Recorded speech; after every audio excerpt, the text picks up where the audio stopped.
Ya, jadi itu ya. Jadi kembali ke materi. Jadi eh, hal penting yang perlu kita pergumulkan dan praktekkan adalah tidak malu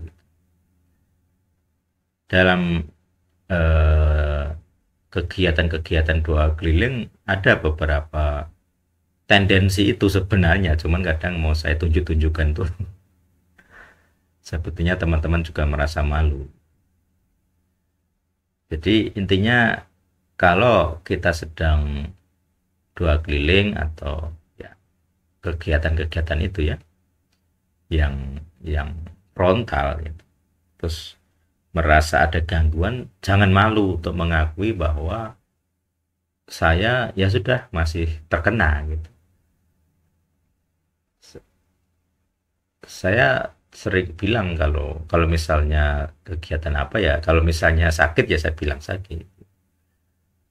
Ya itu bagian dari tidak malu, ya sudah diterima gitu. Entah itu duri dalam daging. Nah, ini kok switching terus. Ya sudah. Bentar ya. Ya, lanjut. Nah, jadi kalau kita sedang terkena ya persoalan efek samping gitu dari cabut paku atau dari hal lain gitu ya. Intinya kita jangan jangan menyangkal gitu. Ya minimal tirulah saya gitu. Artinya kalau sedang kena petaka dan itu diduga dari kegiatan-kegiatan kerohanian, ya akui saja. Secara praktis ya ya ceritakan saja ke grup gitu ya, grup WA atau grup tele gitu. Dalam artian begini, itu kebiasaan untuk membangun, itu hal yang biasa saja gitu. Jangan ditutupi gitu. Kalau orang lain tahu kan itu berarti saya nggak menutupi. Tapi kalau orang lain saya merasa malu untuk ngomong, berarti kan saya menutup-nutupi. Ini kebiasaan yang saya sendiri bangun. Saya nggak tahu teman-teman apakah bisa meniru gitu. Tapi sebagian mulai bisa, sebagian tidak. Seperti dulu dengan Pak Pendeta, dan kami pakai mobil gitu. Mau ke tempat rumahnya yang didoakan itu, dia seperti dibingungkan gitu. Sampai masuk jalan satu arah. Saya sebagai pengampat ya sudah jelas, oh ini pasti gangguan. Pikirannya diganggu gitu ya. Sampai dia eh, salah jalur searah. Tetapi ketika saya bahas itu, dia kayak nggak terima gitu ya. Seakan-akan, oh ini saya karena tadi belum berdoa, pokoknya karena eh, kurang disiplin rohani ya. Tetapi kuncinya bukan di situ gitu ya. Kuncinya bukan di situ, tetapi lebih kepada LG gitu. Jadi kalau kita masih punya lubang gitu, kalau kita melayani Tuhan pasti akan diserang, intinya diganggu setan lah. Diganggu itu ya bisa kecil bisa besar. Dalam hal ini ya pikiran gitu ya, dibuat bingung gitu. Dibuat bingung ini yang harus kita waspadai gitu. Pertanyaannya kan, kok bisa saya masih bisa dibuat bingung gitu ya, kok bisa dibuat bingung gitu, harusnya nggak bisa, tapi kok ini kok bisa dibuat bingung. Nah, jadi hal-hal ini yang perlu kita geluti dan waspadai. Artinya yang penting kesadaran dulu bahwa saya malu nggak gitu dengan kondisi itu, kondisi rendah di mata orang secara kerohanian atau secara apapun sebenarnya. Jadi orang yang malu untuk dibersihkan tuh ya karena memang di lingkungan kita di Indonesia ya, atau di mana saja sih, seringkali banyak cap gitu ya. Kita di sosial selalu dicap gitu. Kalau dari sekolah ya capnya minimal misalnya pinter atau enggak. Kalau orang IPS dicap bodoh, ya itu cap-cap yang saya nggak tahu apakah bisa kita ubah gitu. Tetapi setidaknya kita adaptasi. Dalam adaptasi ini bukan kok kita ngikuti nganggap orang IPS itu bodoh, itu ya nggak boleh gitu gitu, karena Tiap orang punya potensi masing-masing gitu. Jadi kalau kita mencap orang jelek karena bodoh, salah, ya salah kita juga gitu ya. Jadi ya kita nggak bisa seperti itu gitu. Artinya kalau apa namanya, kalau ini penting bagi kita, tandanya ya kita bersedia melakukan. Makanya saya selalu menuntut orang, saya sudah memberi jalan kok. Kamu mengeluh A, B, C sampai berapapun, saya kalau kamu tanya saya gitu ya. Solusi saya tetap satu gitu. Berarti ada dosa gitu. Entah dosamu atau dosa orang lain. Saya memberi solusi, ini pengakuannya. Silakan diakui. Tetapi banyak orang yang hanya bisa mengeluh, terus disuruh pengakuan tidak mau, disuruh menjadwal tidak mau. Itu apalagi bertahun-tahun. Makanya saya kemarin merasa perlu mengungkapkan marah ya, karena itu bukan hal pertama kali. Jadi pikirannya sering kosong, sering bingung. Saya memaklumi bagian dari pengaruh roh gitu ya. Tetapi ketika saya melihat dia juga tidak melakukan solusi yang saya berikan, ya itu jadi marah gitu. Karena bertahun-tahun, apalagi dia tim gitu. Kalau bukan tim saya tidak terlalu aware ya, tidak terlalu menekan atau menuntut ya. Tapi karena dia tim, bahkan salah satu tanda gejalanya ya dia kesulitan. Disuruh doa keliling selalu ada alasan. Dan itu kebiasaan beralasan atau berdalih ini dari dulu begitu. Ketika saya suruh rutin untuk pengakuan, dia berdalih capek. Ya selalu ada dalih, kalau ada cari dalih ya selalu ada. Saya sendiri kalau disuruh berdalih ya selalu ada. Kalau misalnya saya pelayanan ada lagi nggak enak badan, misalnya saya nggak jadi, ya itu berdalih. Tapi kan saya nggak peduli. Malah bagi saya kalau ada masalah ya berarti harus lanjut. Malah tambah semangat gitu. Nah ini kayaknya sifat ini yang sulit ditiru oleh teman-teman.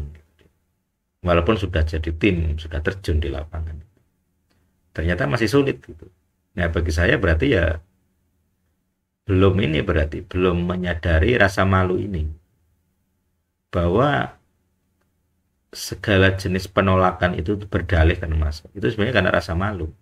Ketika Adam ditanya kenapa kamu makan buah, dia kan malu. Mungkin karena sudah diberitahu kok ngeyel gitu toh, ngambil buah, dia langsung ngeles kan, menyalahkan istrinya. Kenapa dia nggak merasa salah? Ya Tuhan saya salah. Kenapa nggak ada sifat itu? Ya karena terlanjur ada dosa ini. Makanya ya pembuktian kita sudah pengakuan dosa Adam berarti kita terbebas dari dosa yang ini, yaitu apa? Berdalih dan malu. Mungkin perlu saya revisi itu yang pengakuan Adam ya, karena kan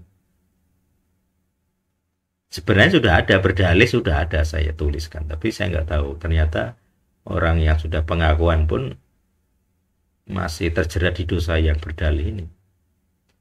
Berarti kan perlu ada ya minimal peninjauan kembali, tadi revisi atau tidak, tentang cara kita pengakuan. Jangan-jangan memang belum ada pengakuan yang tajam gitu tentang berdalih. Artinya kita harus membuat perubahan supaya apa? Supaya orang sadar bahwa kamu itu berdalih, cari alasan, artinya menolak gitu.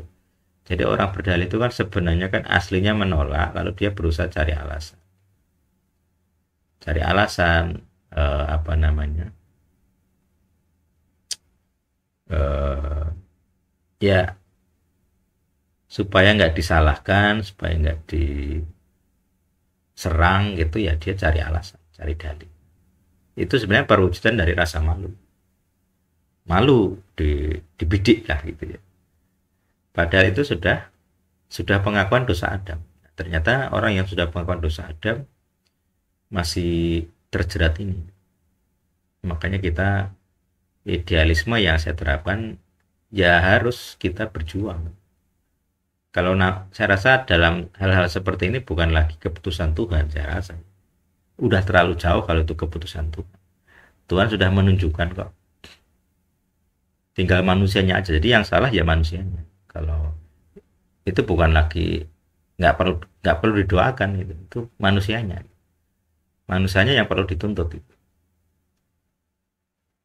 Cara teorinya sudah saya jelaskan, cara solusinya juga sudah ada.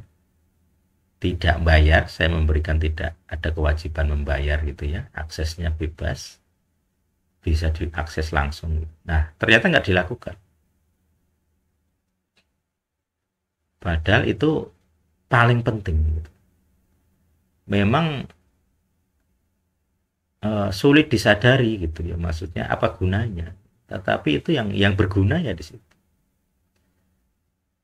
Bagi saya hanya dengan teori saja cukup, tapi ternyata selalu saya sering bilang, orang selalu butuh benturan untuk eh, sadar gitu.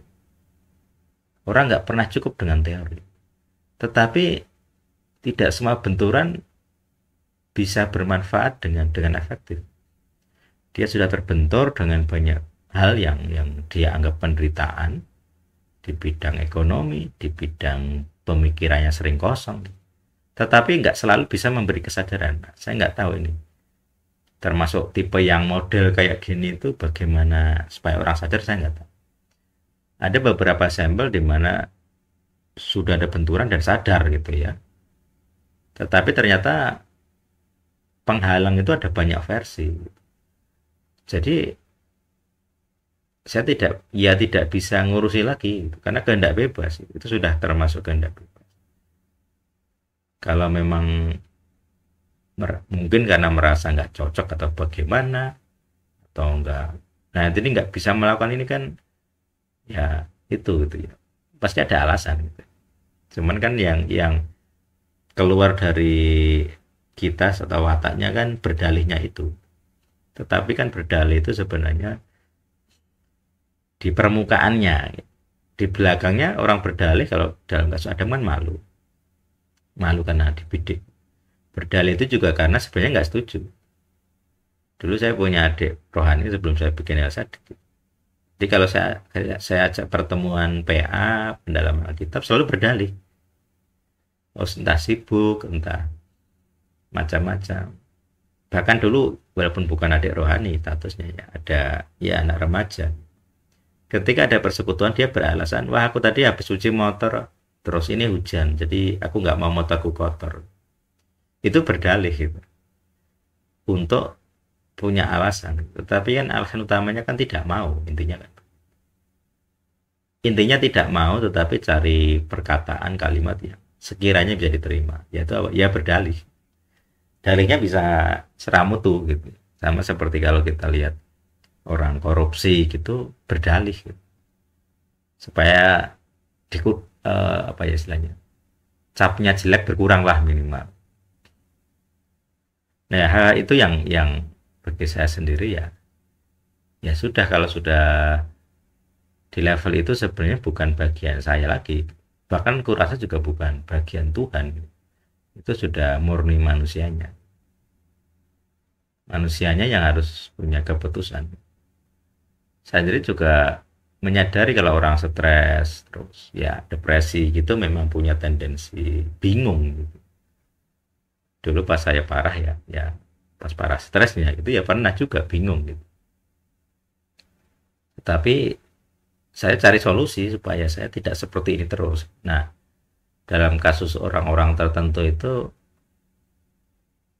kayak malah menikmati penderitaannya. Saya nggak menikmati. Saya ya mungkin level apa ya, entah level stresnya beda atau bagaimana, tapi saya nggak menikmati dengan segala derita itu, tidak bangga juga. Makanya saya cari solusi. Kalau teologi reform misalnya, penganut yang ini ya, teologi penderitaan, dia malah bangga dengan penderitaannya. Saya sudah menderita bagi Kristus, bangga. Saya nggak bangga gitu. Jadi kalau saya kena sesuatu yang bagi saya nggak masuk akal, saya akan bertanya, ini salah saya apa? Yang salah saya atau siapa? Ini salah saya atau orang lain, kemudian saya yang harus menanggung. Saya selalu kritisnya di situ. Jadi kalau saya merasa ini bukan salah saya menuntut keadilan. Ini bukan salah saya. Kenapa saya harus menderita? Makanya ada yang saya sering bilang tabungan penderitaan. Oh, saya berdosa menderita demi orang lain. Nah, itu baru saya terima. Kalau Tuhan maksudnya apa namanya? Kalau Tuhan menjawab seperti itu baru saya terima gitu. Tapi kalau sorry. Ini tabnya gimana? Ya. Jadi kalau eh, orang lain apa namanya? Atau Tuhan ya Mas. Kalau Tuhan itu memberi alasan, oh kamu menderita demi orang itu, saya terima. Gitu. Saya nggak suka, tapi saya terima. Ya gimana lagi? Saya menerima, eh, saya menderita karena orang lain. Tetapi jika itu seandainya gitu, terpaksa gitu, biasanya saya hindari kalau memungkinkan ya. Jadi seperti apa namanya? Seperti Yesus sebenarnya ya. Kalau memungkinkan saya menghindari. Karena saya nggak bangga, nggak menikmati penderitaan. Jadi saya rasa teman-teman juga seharusnya ya punya konsep itu. Jadi kalau kamu menderita, carilah solusi. Jangan gampang, oh paling ini demi Kristus. Jangan segampang itu. Karena banyak penderitaan itu memang kamu yang salah. Memang kamu berat di apa namanya? Berat didakwa. Jadi jangan bangga dengan penderitaan. Makanya kalau saya menderita, saya kunci pedoman saya adalah ini salah siapa? Ini salah saya atau bukan? Kalau salah saya apa namanya? Ya saya ngaku salah.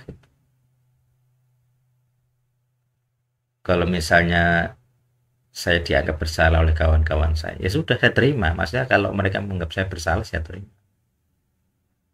Baik itu saya mengaku salah tidak gitu. Ya saya terima sikap mereka karena saya sedang menanggung konsekuensi dari apa yang saya lakukan.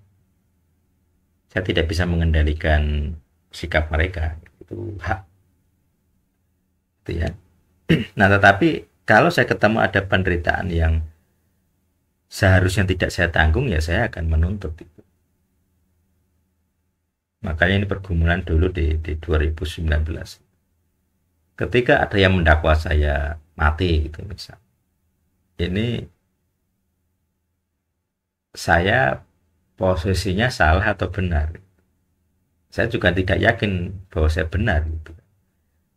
Karena beliau juga mendakwa secara LG. Saya juga setuju kan, dia juga ngerti LG, ya anggota El Sadik. Dari awal sudah saya masukkan ke grup El Sadik, pasti ngerti. Mendakwa secara LG pasti tahu. Walaupun dia nggak suka, tapi dia ngerti. Nah, kebetulan dia juga memakai senjata itu, karena memang LG itu senjata. Kemudian saya tunggu ini sikap Tuhan bagaimana. Apakah saya dianggap benar atau tidak? Gitu ya.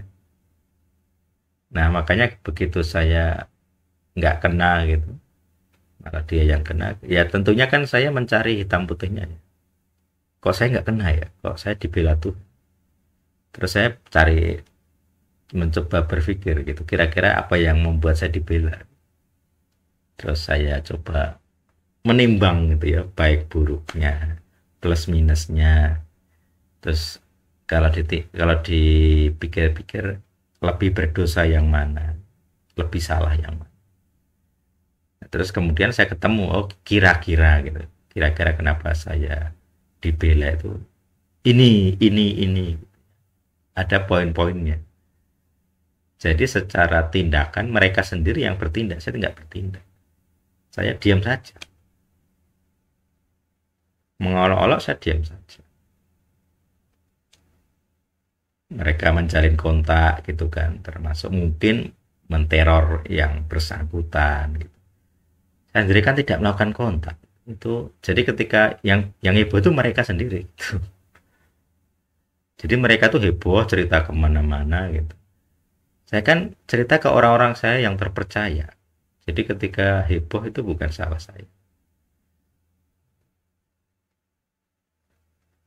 Lah karena sudah terlanjur heboh ya sudah out of control gitu. Jadi akhirnya orang-orang yang orang-orang yang tidak tahu pun ya jadi ikut-ikutan. Ya sudah mau gimana.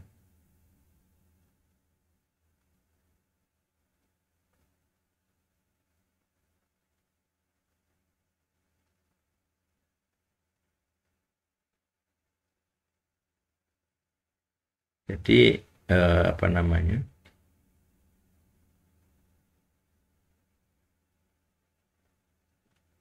Dari pengalaman eh, apa? Pengalaman hitam putih itu tadi ya. Saya bisa ngerti sikap Tuhan. Sejak dulu pertanyaan saya kan tidak tahu cara melakukan ini panggilan ini. Nah, itu nek salah bagaimana itu juga ada tentunya ya, ada pergumulan gitu. Saya berguru kepada siapa? Tidak ada. Metode kita original, saya nggak bisa berguru kepada siapapun. Jadi ketika menimbulkan ekses-ekses negatif misalnya, ya saya nggak punya data mencegah itu nggak bisa. Mau nggak tahu. Makanya saya sering bilang kok saya dituntut jadi seperti yang harus maha tahu. Ya nggak mungkin saya tahu, nggak ada yang ngajari. Nggak ada orang pengalaman. Saya melihat contoh orang lain juga nggak ada. Jadi ketika nubruk sana sini bagi saya ya saya terima gitu dong. Saya nggak punya data untuk menghindari gitu.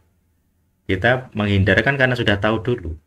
Tapi kalau kamu nggak tahu apa-apa tiba-tiba nabrak ya sudah gimana. Nah itu celah-celah ya, kelemahan-kelemahan itu kalau diserang ya pasti bisa. Tetapi saya sendiri ya mungkin mirip-mirip dengan omongan Bara dulu ya. Maksudnya waktu dia membela diri didakwa itu ya, ya masa kami sudah bayar harga dengan hidup kami sedemikian berat kok masih disalahkan. Ya ada mirip-mirip dengan.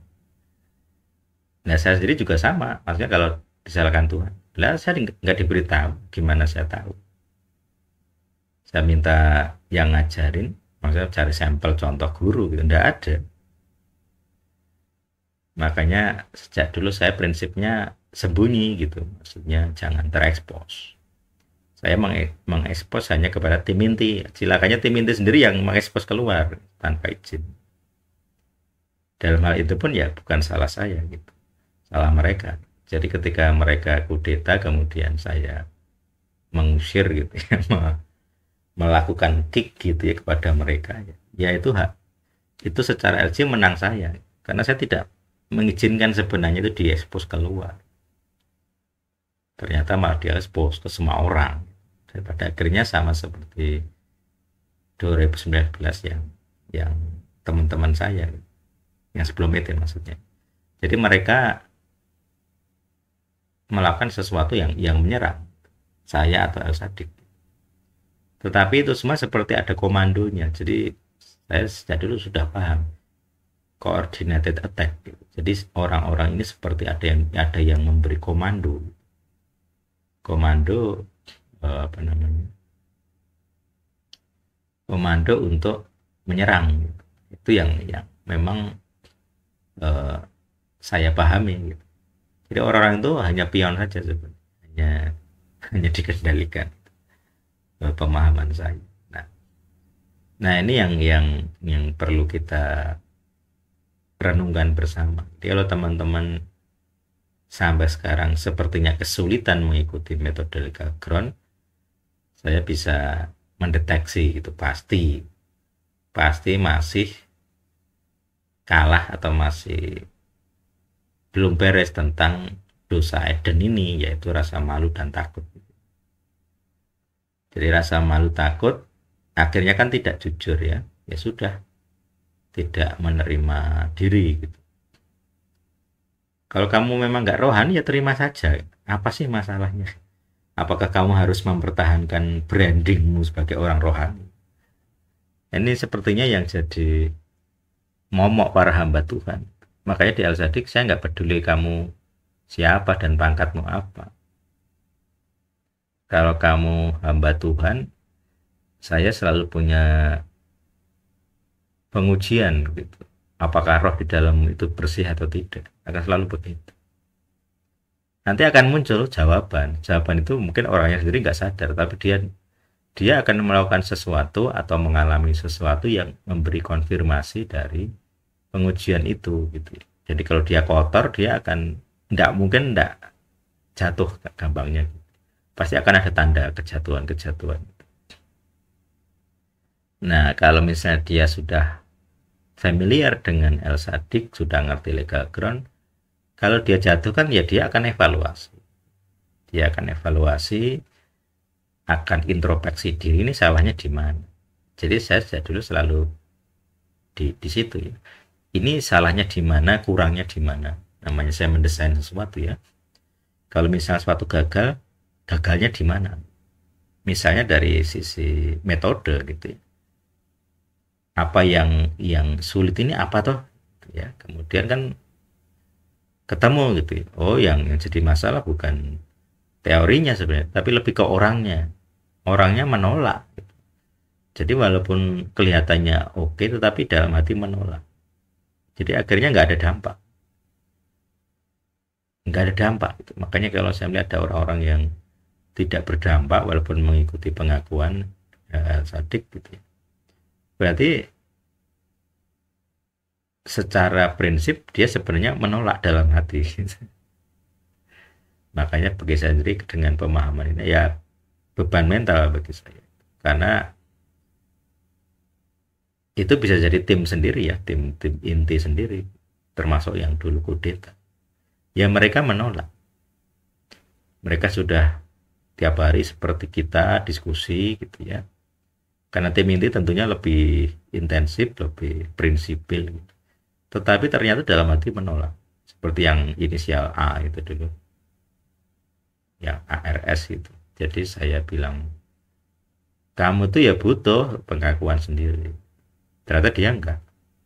Dia bilang, ini mas, ini mix dan match. Dia punya metode sendiri. Kemudian pasiennya dilayani dengan bahan-bahan L-SAD. Tapi dia sendiri nggak mau mengakui dosa, nggak percaya bahwa dia berdosa, tidak percaya bahwa dia membutuhkan pelayan pelepas. Dari situ saya mulai melihat gejala yang saya bahas ini tadi. Entah dia malu, entah dia takut, intinya dia sebenarnya menolak, dalam hati menolak. Padahal tim gitu ya. Dan ini nggak hanya dia saja gitu. Dalam banyak variasi derajat besar kecil gitu pasti ada teman-teman juga punya proses yang sama.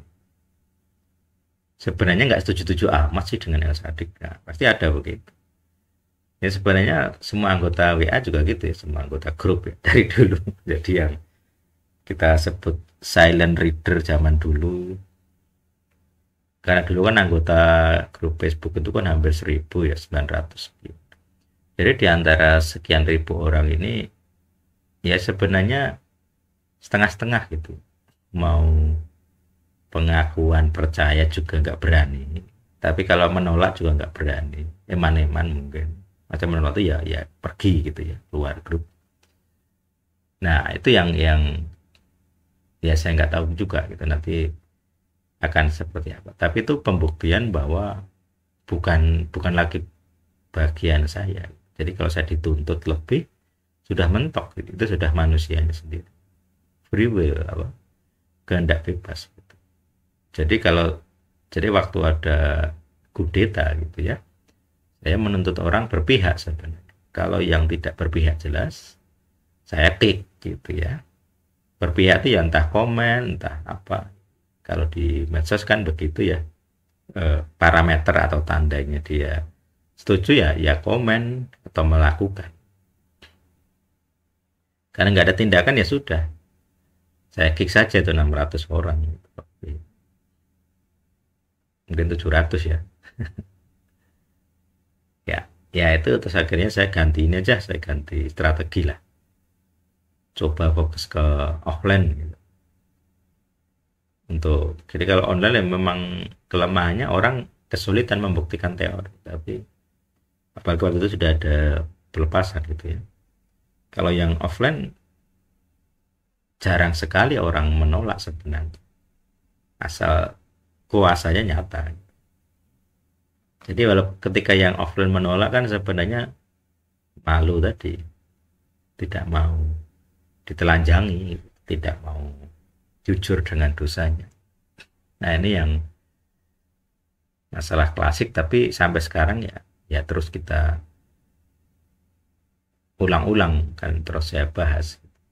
Jadi rasa malu, rasa takut ini satu kesatuan yang dari dosa Eden yang harus kita bersihkan. Seperti motor saya yang satu kan belum milik saya ya. Jadi setelah sekian lama menggunakan, terus kemudian eh, saya menyadari memang dulu saya punya dua sikap yang berbeda. Jadi waktu saya beli yang pertama,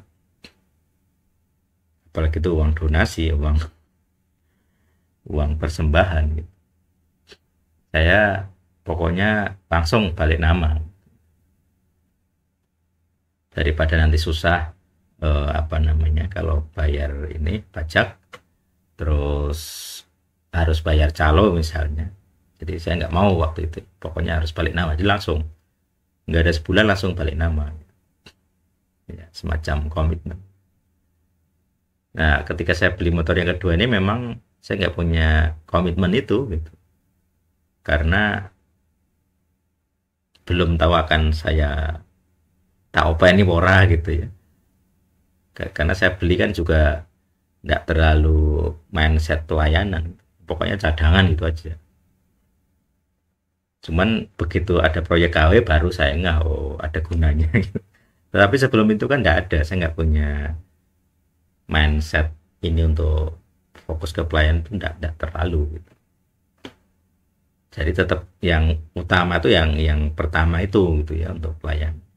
Ya sampai sekarang jarang bermasalah itu motor yang pertama itu, artinya memang saya belinya di dealer gitu, jadi lebih terpercaya, lebih kualitasnya juga lebih apa namanya, sudah ada filter lah. Kalau dealer kan tidak mungkin beli yang rusak ya, gitu.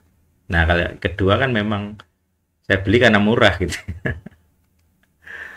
Saya beli karena murah, terus bukan dealer gitu ya, jadi dia perorangan.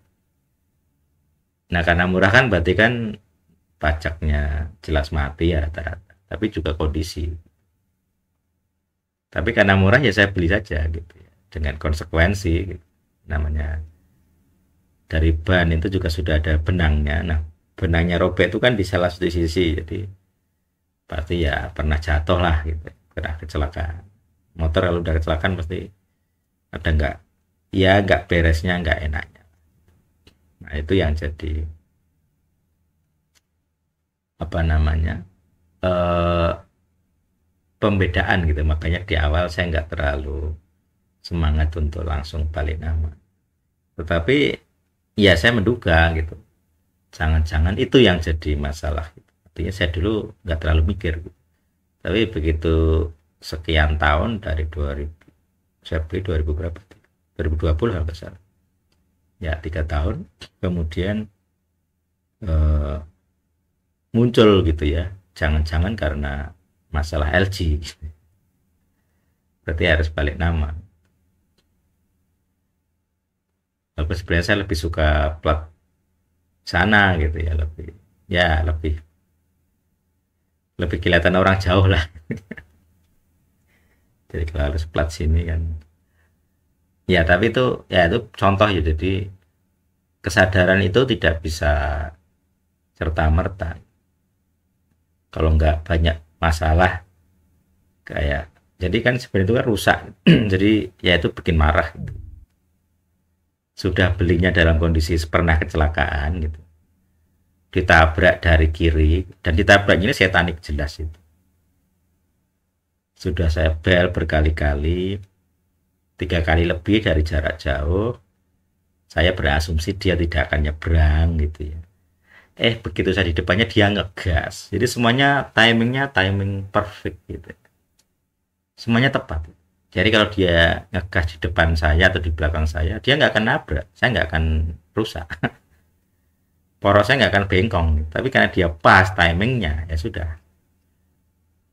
Bengkok itu eh, porok depan nih. Sampai saya nggak bisa belok saking bengkok. Itu jadi semuanya didesain begitu. Jadi apalagi waktu muncul proyek KW, saya kan marah saya kepada Tuhan begini maksud. Apalagi setelah saya menyadari ini bukan sekedar dolan-dolan biasa, ini proyek beneran apa kerohanian. Pertanyaan saya selalu, kenapa Tuhan mengizinkan motor saya dirusak dengan cara begitu? Padahal tuntutannya kan saya harus punya motor yang fit, bisa kenceng, walaupun pasti kalah kenceng ya namanya cc-nya seperempat ya harus tahu diri. Tetapi minimal kan enak dipakai gitu. Tapi karena dirusak kan sudah tampilannya tambal sulam, terus setangnya getar gitu. Kemarin juga waktu saya sama mereka ke Salatiga, kan besut itu. Saya kan ya anyel ya masalah rem belakang. Panas gitu. Jadi seharusnya saya bisa lebih kencang, tapi karena besut ya saya ngegas itu kayak ngerem terus gitu ya. Begitu sampai Salatiga saya baru sadar, ini kok motor saya terasa berat ya. Ternyata itu ngerem gitu, ngerem terus. Waktu itu saya belum paham ini solusinya apa. Jadi ya marah gitu ya karena ini bukankah ini pelayanan Tuhan, tapi kok fasilitasnya kurang. Jadi saya di situ harus siap mental gitu. Bukan enak. Jadi kalau di di grup El Sadik banyak keluhan tuh ya saya ya marah juga. Saya tuh nggak pernah melayani dengan kapasitas penuh gitu. Selalu diserang gitu. Selalu ada gangguan. Tapi orang begitu enaknya mengeluh, bahkan berdalih untuk hal sepele yang seharusnya sanggup melakukan gitu. Tapi dia selalu berdalih nggak bisa melakukan. Jadi terlalu jauh gitu ya, terlalu jauh standar yang saya alami dan yang teman-teman praktekkan gitu. Padahal sudah lama di grup El Sadik gitu ya. Makanya kadang saya nggak tahan dengan orang-orang yang cengeng gitu. Karena membandingkan dengan diri saya sendiri. Kalau harus malu, saya selalu malu. Kenapa saya dipaksa di komunitas itu juga ada rasa malunya. Mereka rutin gonta-ganti motor, saya ganti apa? Nggak punya duit. Nyarvis yang ada saja nggak punya. Jadi hal-hal ini yang begitu ada orang mengeluh berdalih itu, muntap saya. Nggak selevel Sadik gitu. Jadi berarti belum beres dengan dosa apa namanya, Eden ya, dosa malu, dosa takut, berdalih ya, itu dosa dasar. Sudah saya tuliskan sebenarnya di draft kita pengakuan dosanya. Tapi ternyata enggak semua orang yang sudah pengakuan itu bisa ya bebas dari situ. Makanya hal-hal ini perlu kita tinjau ulang. Apakah kita sendiri, teman-teman di yang sudah pengakuan gitu ya, sudah benar-benar bersih dari itu atau hanya sekedar pengakuan di mulut gitu, nggak ada kuasa pengampunan. Jadi kalau orang sudah banget dosa Adam tapi masih berdalih, masih malu, takut dengan dosanya, maksudnya tidak jujur mengakui, ya berarti belum pengakuan dosa sebenarnya secara esensi ya. Nah, dalam kasus gini harus di apa namanya, dikonseling dulu, dikatekisasi dulu gitu. Supaya apa namanya, supaya ngerti bahwa berarti belum beres sih. Jadi pengakuan dosa kita itu bukan sekedar diucapkan, bukan itu. Memang kalau orang yang tinggal baca ya mikirnya cuma dibaca saja. Tetapi prinsipnya adalah kamu harus setuju dalam hati lalu mengucap dengan mulut. Makanya ada beberapa pergumulan dulu di awal, apakah harus diucapkan dengan mulut, apakah tidak harus gitu ya, dibaca saja. Kalau saya sendiri tidak selalu saya ucapkan, tetapi kalau saya merasa perlu ya saya omongkan gitu. Jadi waktu nyusun teks, tidak hanya saya ketik biasa, dalam artian saya diem, tetapi kalau saya merasa nggak yakin dengan diri saya sendiri ya saya ngomong. Dengan konsep saya pun sudah pengakuan dengan saya ngomong. Tidak cukup dengan saya ngetik. Dalam banyak kasus saya ngetik itu bagi saya sudah saya pengakuan gitu. Jadi walaupun saya tidak omongkan, saya sudah pengakuan. Tetapi ada kalanya dalam beberapa kasus pengakuan saya harus ngomong dengan mulut sambil ngetik untuk pembuktian bahwa saya pun menyadari dosa ini, saya pun mengaku. Jadi imannya nggak selalu sama. Ada yang saya ketik saja saya sudah beriman, tetapi ada yang saya kok hambar gitu, saya merasa perlu untuk ngomong. Nah, proses ini kan yang tidak diketahui teman-teman yang tinggal baca itu, dipikir ya tinggal baca saja gitu. Padahal bukan itu konstruknya, tapi bagaimana pikiranmu setuju dengan yang kamu baca. Kalau saya ya yang saya ketik, yang saya tulis, lalu termanifestasi melalui ucapan. Itulah resiko dari yang namanya beda proses. Saya prosesnya dari membuat gitu. Sedangkan orang yang tinggal menikmati, tinggal baca, belum tentu paham karena nggak ada proses ininya gitu. Proses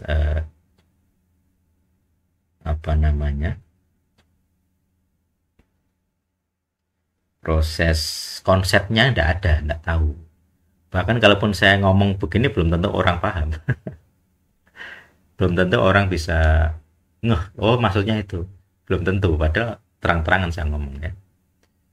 Ya itu konsekuensi ya dari perbedaan-perbedaan itu. Makanya saya selalu atau sering bilang, saya nggak tahu metode legal ground ini bisa ditiru semua orang atau tidak. Kalaupun ditiru bisa efektifnya seberapa persen gitu. Karena prosesnya berbeda, LG-nya berbeda. Saya LG-nya membuat konsep.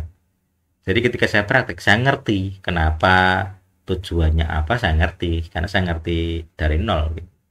Tapi orang yang menerima hasil jadi ini kan tidak punya proses itu. Jadi dia nggak paham ini tujuannya apa, prosesnya bagaimana. Dia pikir penting mengucapkan di mulut, pikirannya yang lain tidak apa-apa. Padahal nggak itu. Jadi mengucapkan di mulut itu manifestasi dari apa yang kita pikirkan. Kalau kamu nggak setuju ya jangan ngomong. Kalau kamu setuju baru diomongkan. Prosesnya begitu. Nah makanya orang-orang yang gagal di dalam menggunakan metode legal ground, termasuk beragam hal yang kita bahas gitu, ya karena dia harus menjalani proses. Teman-teman yang rata-rata yang menerima juga selama ini selalu prosesnya beda. Rata-rata terbentur dulu. Saya tidak selalu terbentur. Saya udah tahu teorinya salah ini teorinya. Jadi sebelum saya mengalami udah tahu pasti ada kelak akan ada masalah. Tetapi banyak orang kalau nggak nabrak dulu nggak, lah omongan Elsa dikin dobos, nggak percaya. Tapi begitu ngalami masalah baru datang. Makanya datang ke saya itu rata-rata saya bukan solusi pertama. Rata-rata saya solusi terakhir gitu. Sudah didoakan orang lain, entah pendeta, entah agama lain gitu ya, entah cara lain. Tapi jarang sekali yang saya orang pertama gitu. Yang dibidik itu jarang sekali. Selalu yang terakhir seakan-akan. Bahkan dulu yang mengancam mualaf kalau nggak bebas malam ini dia jam 12 ya gitu. Saya udah doakan banyak pendeta dan agama lain juga nggak bisa lepas mas. dia juga skeptis dengan saya, pasti dengan kami ya, dengan tim. Karena sejarahnya dulu-dulu yang lain juga udah bisa. Seringnya begitu. Jadi yang datang ke saya selalu jarang sekali yang nomor satu. Jadi sisa-sisa. Sudah hampir mendekati ujung tanduk, saya datang ngurusin. Ya begitu. Jadi saya tahu kesulitannya, makanya saya berusaha supaya orang paham berkali-kali gitu ya, harus dijelaskan berulang-ulang. Ya karena ternyata terbukti gitu, dengan pengakuan saja nggak cukup. Ada yang bebas, maksudnya beres gitu.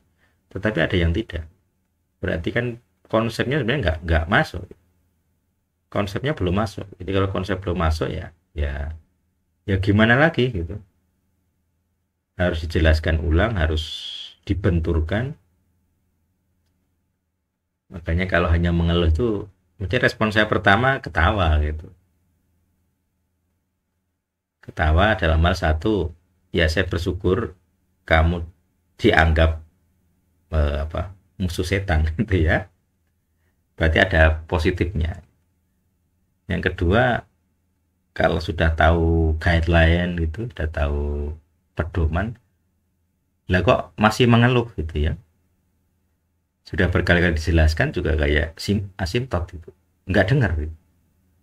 Kalaupun dengar nggak paham, padahal berkali-kali. Seperti tentang software bajakan, udah berapa lama saya ngomong tentang, dari awal dulu lama sekali. Sebelum saya bikin El Sadik sudah ada konsep itu. Tetapi tidak semua orang juga paham manfaatnya apa, itu nggak semuanya paham. Jadi kesadaran untuk bisa, oh apa istilahnya, tercelikkan mata rohani itu sulit sekali ternyata. Bagi saya simple, secara teori juga salah, itu bukan milikmu gitu ya, terus kamu pakai barang orang tanpa izin, itu saja secara prinsip udah salah. Nggak usah neko-neko dicek yang lain, dari sisi itu udah bermasalah. Saya juga pernah gitu kan, waktu kecil mengambil, ya nyolong mainan gitu. Kalau istilah saya dulu nyinggah kayak gitu. Tetapi saya pikir kayaknya saya berdalih deh. Saya berdalih nyinggah kayak gitu. Karena pertanyaan, kenapa harus disinggah? Ya sudah, dibiarkan saja di situ. Bukan milik saya. Jadi dari pengalaman-pengalaman seperti itu ya akhirnya muncul, itu berarti ada dosanya. Itu berdalih saja, ada dosanya.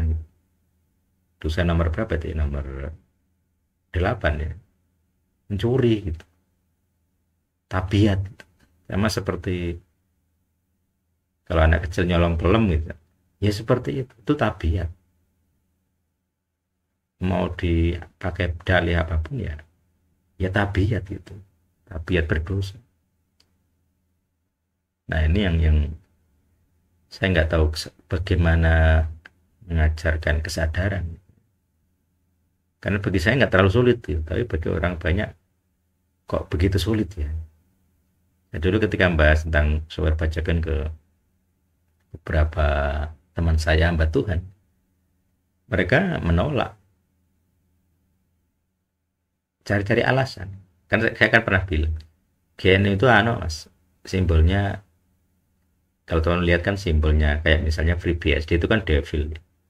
Jadi di kalangan orang-orang programmer IT gitu, mereka tidak anti dengan simbol-simbol, karena mereka bukan agamis ya, jadi mereka santai-santai saja menggunakan simbol devil. Bagi mereka itu bukan suatu yang salah. Sama seperti kalau apa namanya, banyak tempat menggunakan nama dewa misalnya, ya nggak masalah itu, karena mereka tidak penganut agama. Nah dia pakai alasan itu. Nah ya toh, ternyata mereka pun golongan open source itu setanik juga toh. Nah, dia pakai alasan itu. Terus kemudian saya coba analisa, ini kan hanya berdalih saja, Pokoknya tidak gitu. Dia itu hanya ekspresi penolakan saja. Menolak bahwa dia tidak mau mengaku bersalah. Sama seperti kalau saya ngomong kebenaran, yang dibidik bukan kebenarannya. Jadul saya dibilang, itu kan sudah ada jadul. Iya, iya memang. Ya saya omong kan sejadul sudah ada. Yang jadi masalah kenapa engkau ini tidak mau menuruti. Yang diserang saya. Lu itu siapa? Kamu itu siapa? Kamu tidak pantas didengarkan, tidak pantas di ya brandingnya nggak ada. Jadi kadang saya lihat sebenarnya mereka tidak terang-terangan anti dengan kebenarannya, tapi yang mereka serang saya. Kamu tuh nggak pantas ngomong gitu. Intinya selalu begitu. Jadi mereka kesulitan sebenarnya menyalahkan apa yang saya omongkan, kesulitan.